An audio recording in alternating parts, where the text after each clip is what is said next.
ఇప్పుడు ఈ ఎవిస్ హాస్పిటల్ని సంప్రదించండి. స్కానింగ్ కూడా ఫ్రీగా చేస్తున్నారు. Avis hospitals.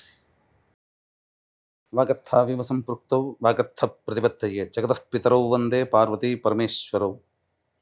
ఆదిత్యాయ చ సోమాయ మంగళాయ బుధాయ చ గురుశుక్ర శనిభ్యశ్చ రాహవే కేతవే నమః.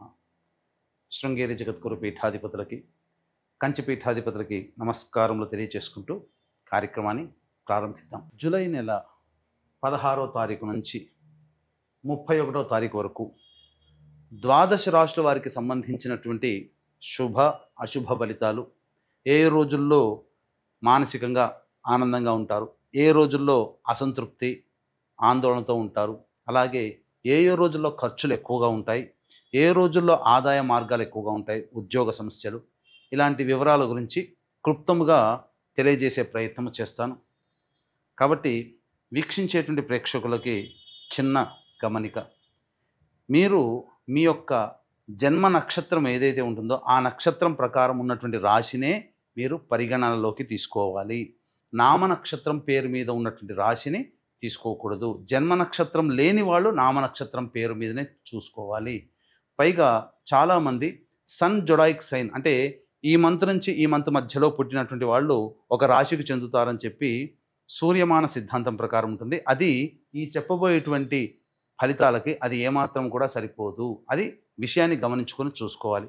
కాబట్టి జన్మ నక్షత్రము, జన్మ రాశి లేదా ఈ రెండు లేకపోతే నామ నక్షత్రము, నామరాశి మీద ఉన్నటువంటి వివరాలనే మీరు ఆ రాశి ప్రకారమే చూసుకుంటే మీకు రమారమిగా మీ ఈ చెప్పబడే ఫలితాలు మీకు సరిపోతాయని చెప్పవచ్చు.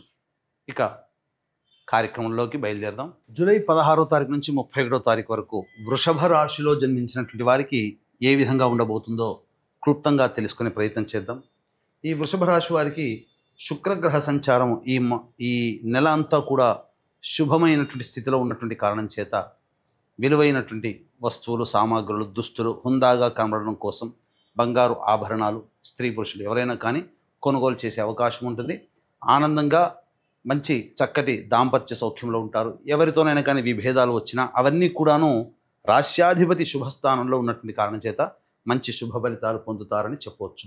గురుడు కూడా శుభస్థానంలోనే సంచరిస్తున్నటువంటి కారణం చేత చక్కగా అనుకున్నటువంటి పనులన్నీ కూడా పూర్తి చేసుకోగలుగుతారు. ముఖ్యంగా ధనపరమైనటువంటి సమస్యల్ని మీరు అధిగమించగలుగుతారని చెప్పవచ్చు. పెద్దల యొక్క ఆశీర్వచనం సంపూర్ణంగా ఉండడం, ప్రధానంగా 27వ తారీఖు తర్వాత అనుకున్నటువంటి పనులలో కదలిక, మంచి స్థితిగతులు ఈ మాసాంతంలో మీరు ఎక్స్పెక్ట్ చేయొచ్చు అని చెప్పవచ్చు.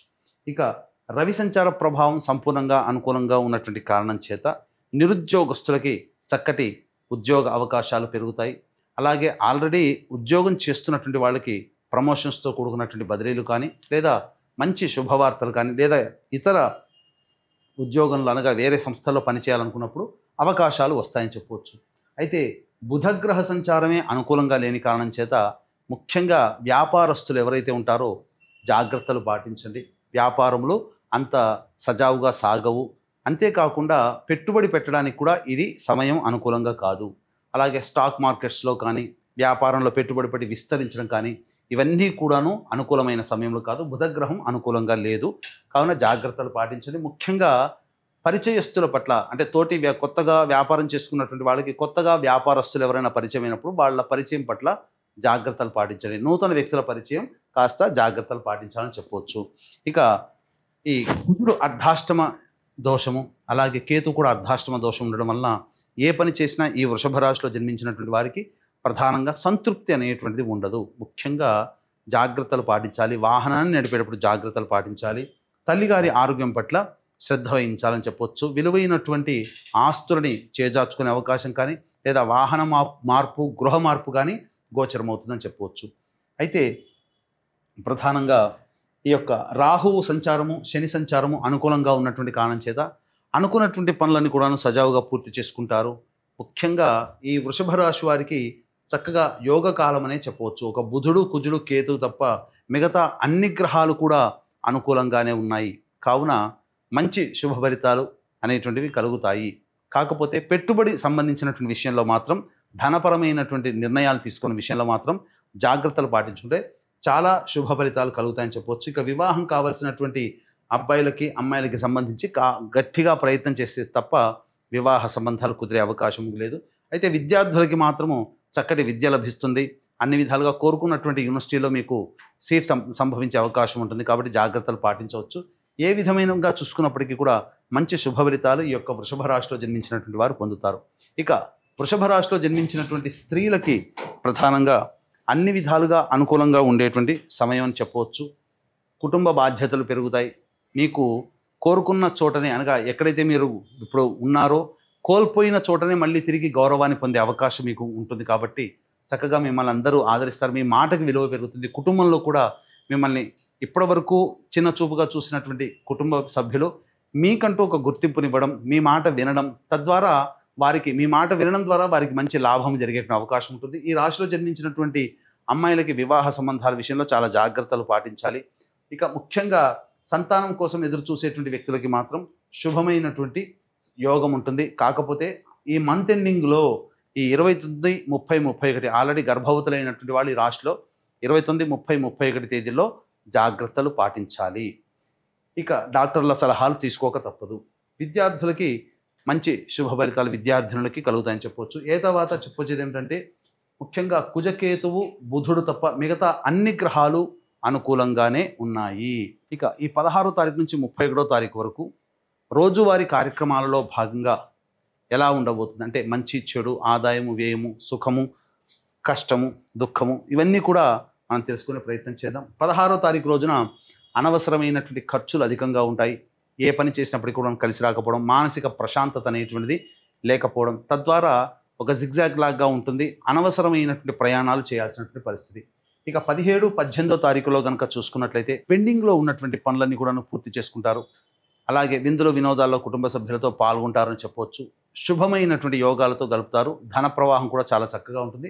బాధ్యతని కంప్లీట్ చేసుకున్నామనేటువంటి యొక్క సంతృప్తితో ఉంటారని చెప్పవచ్చు. ఇక 19, 20 ఈ తేదీలలో ధనపరమైనటువంటి విషయంలో జాగ్రత్తలు పాటించాలి. పెద్దలతో వాగ్వివాదాలు పనికిరాదు. కాస్త ఇంటి పెద్దలని మనస్సుని గాయపరుస్తారు. కాబట్టి జాగ్రత్తలు పాటించండి. అలాగే కుటుంబ సభ్యులతో కూడా మీరు చాలా లౌక్యంతో వ్యవహరించాలి. ధన ప్రవాహం ఉన్నప్పటికీ ఖర్చులు కూడా అంతే విధంగా ఎక్కువగా ఉంటాయని చెప్పవచ్చు. 21, 22వ తారీఖుల్లో నిరుద్యోగస్తులకి ఉద్యోగం లభించే అవకాశాలు, మంచి శుభవార్త వింటారు. ఉద్యోగ సంబంధంగా మంచి శుభవార్త వింటారని చెప్పవచ్చు. ఇతరుల యొక్క సహాయ సహకారాలతో మీ పనులన్నీ కూడాను పూర్తి చేసుకుంటారు. రాని బాకీలు వసూలు అవుతాయి. అన్ని విధాలుగా ఆనందదాయకంగా ఉంటుందని చెప్పవచ్చు.